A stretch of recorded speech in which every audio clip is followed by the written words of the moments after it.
Commanders fans, just wanted to update you guys on Daron Payne being suspended. He will not be making the trip to Spain, which is unfortunate. I know a lot of people got a ticket package to go to Spain, a lot of Commanders fans, and I hope you guys still I hope you guys enjoy yourselves and still have a good time in Spain, even though the season has not gone the way that we wanted to. Speaking to the media. Okay, so Dan Quinn's going to speak to the media at 3 p.m. today. So that's when he's going to talk to the media.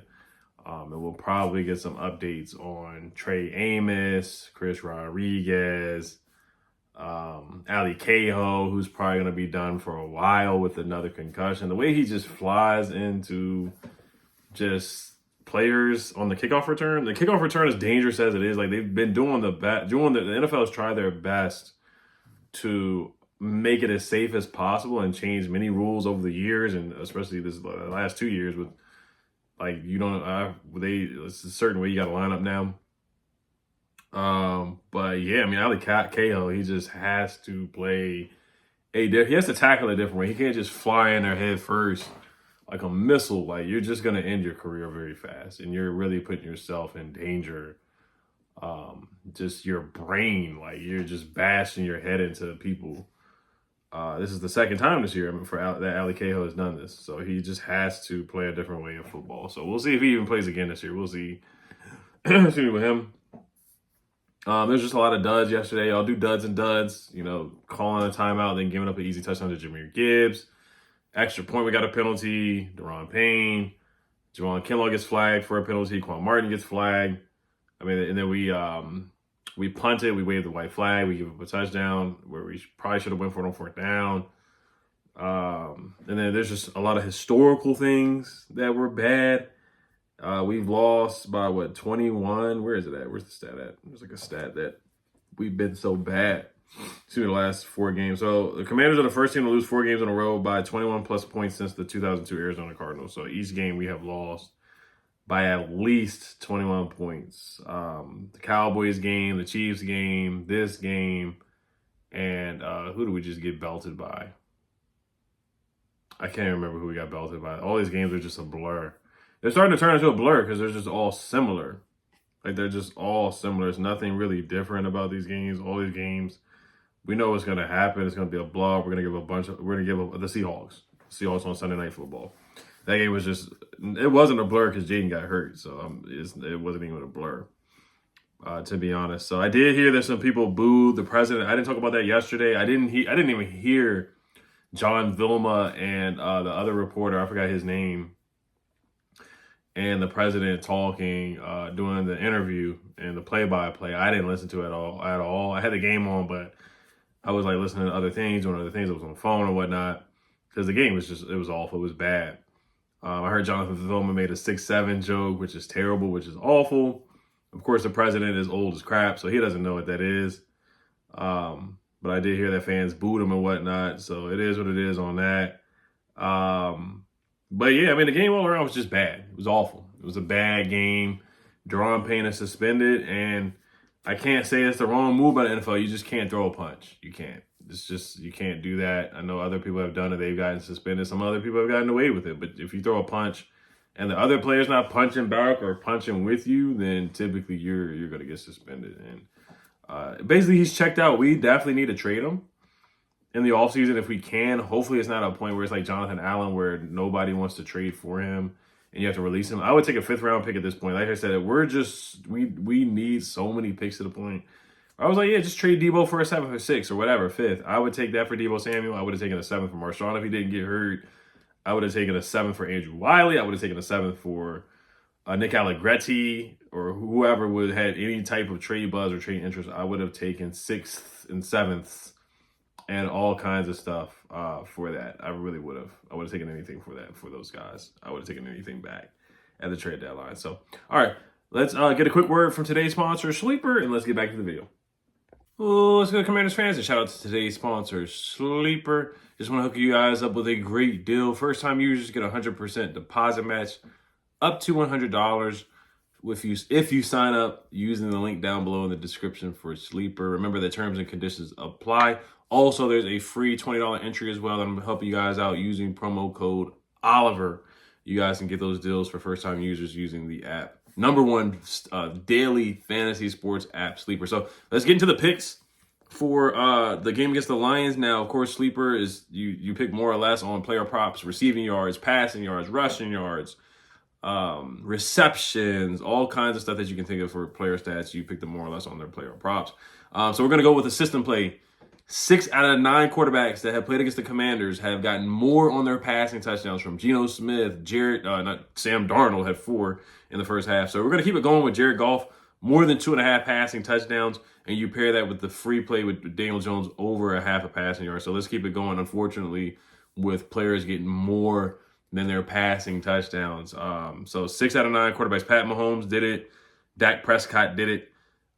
Basically almost every quarterback we played. Like I said, Michael Penix went over his passing touchdowns as well. So let's keep it going with the system play against the bad Commanders defense. Let's get back to the video. Peace. All right, so some PFF numbers have come out. So the highest graded Commanders were Laramie Tunsil with an 83.6, Marcus Mariota with a 79.6, Traylon. Oh, the Giants are firing Brian Daboll. It's about time. It's about time. It's about time. Treylon Burks, 79.1. He had a good game. Zach Ertz, 77.4. Jalen Lane, 76.9. Now, the Giants, that's like the one game I can see us winning. That's the one game I can see us winning, man. Like, seriously. If Jackson Dart is not playing, then, and Russell Wilson's playing, then I think we have a chance to win that game. Like, I think we have a chance to actually win that game. That's like the one winnable game I see. We're gonna get blown out for sure. We're gonna get blown out by the Dolphins. I got us getting blown out on Sunday, so I guess I'll get my preview out the way. But they fired Brian Daboll. Brian Daboll. So good riddance to him, man. He did make the playoffs that 1 year with the Giants with Daniel Jones. Always remember him throwing down the clipboard, getting mad at Daniel Jones and getting mad at Tyrod Taylor as well. And him getting mad at Russell Wilson as well. And him going into the blue tent, checking on Jackson Dart. Jackson Dart is another guy too, man. I'm talking about Ali Cahill. Jackson Dart has been evaluated for 4 concussions this year. And he didn't even start until, game 3? He's already been evaluated 4 times for concussions. I know I'm going a little off the rails here because of the breaking news of Brian Daboll being fired, but like, they got to keep him. You talking about Jaden being protected. They got to protect Jackson Dart. Now, Jackson Dart, he's not getting any leg injuries like Jaden's been getting a bunch of times, and the whole arm dislocation. But the concussions are very serious. It's just like, they're paying attention to a lot now. But of course, everybody's talking about Jaden now because it's more like legs and arms instead of just your head, and you're getting a concussion. But yeah, Jackson Dart, man, like he's getting banged up. He runs a lot too. Like he's had a touchdown in like the last 5 games. The last 5 games, he's had at least 1 rushing touchdown. That's how effective. He's a good runner, man. He can run. He can throw the ball too. They should have beat the Bears yesterday. If he didn't get hurt, they would have beat the Bears yesterday. The Bears are bad, man. They're the worst 7-3 team I've ever seen in my life. And I everybody wants to protect Caleb because he's from the DMV. He did step up at the end of the game, but he's still a mid quarterback in my opinion. All right, I can't talk trash now because we're a bad team, but it is what it is. I'm just speaking facts. What else was I going to talk about today? So Daron Payne got suspended. I remember he punched Jonathan Allen, or Jonathan Allen punched him, and Daron Payne really started because he put his finger on John Allen's face, and John Allen retaliated. So Daron Payne now has a history of putting his hands on people and kind of starting stuff or whatever. So it is what it is. I'm ready to just move on. Like I said, I would take a 5th, 6th, or whatever for Daron Payne. I can't be too picky. You just can't at this point because he just hasn't been effective this year. He's been okay. He had a good game against the Giants and the Raiders, and that's really it. Other than that, and the Chargers, and that's really it. So 3 games out of 10 games, he's been effective, and that's it for the most part. All right, like I said, the PFF numbers, duds, was just the whole defense. Frankie Louvu was bad. Bobby wasn't good. Jordan McGee tried, but he got beat a couple times. Jameson Williams was always wide open. Khalid Raymond looked like the second coming of I don't know who, but he had a darn good game. Jahmyr Gibbs had 142 rushing yards. He did whatever he felt like doing. We gave up 500 total yards in that game of offense, which is ridiculous. 44 points. They really could have put up 50 or 60. Kyle Allen was put in the game. Josh Johnson was put in the game. It was just bad all around. It was just bad all around. It really was. It was bad all around. Just disrespectful to the game of football. Joe Wood Jr. came down from the booth. I talked about this yesterday. We didn't even commit. Oh no, we did. We committed 8 penalties. We did. We had 0 turnovers. 0 turnovers, and we gave up how many total yards? 546 total yards of offense, which is just ridiculous and insane. It really is. That's just insane to give up.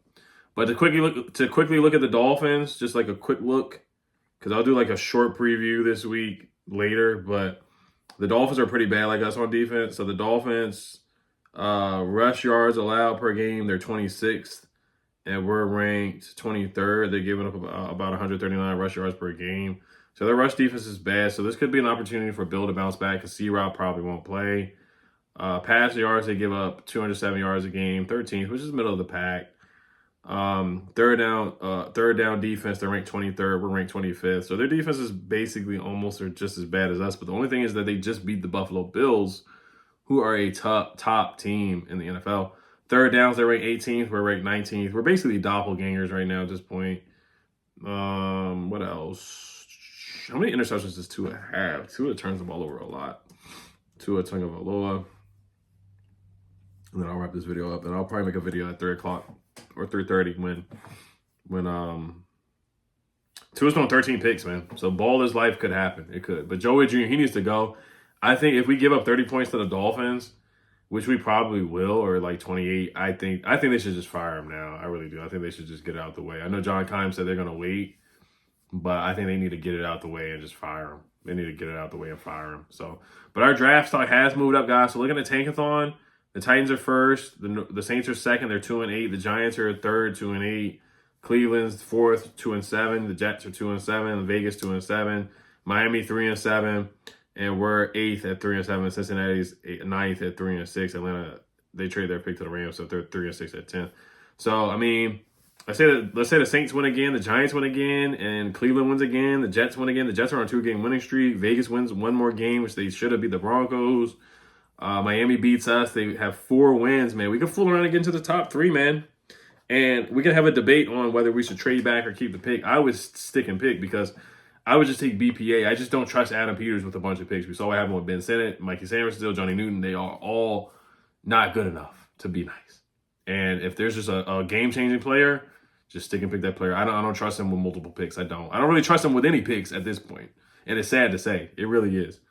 But I would just stick and pick and just take BPA. Because if you can get that one guy that can change the game rather than getting 4 guys that are just good, if you can get one blue chip player against 4 good players, I'll take the blue chip elite player. All right, you guys, as always, hello, Commanders. Peace.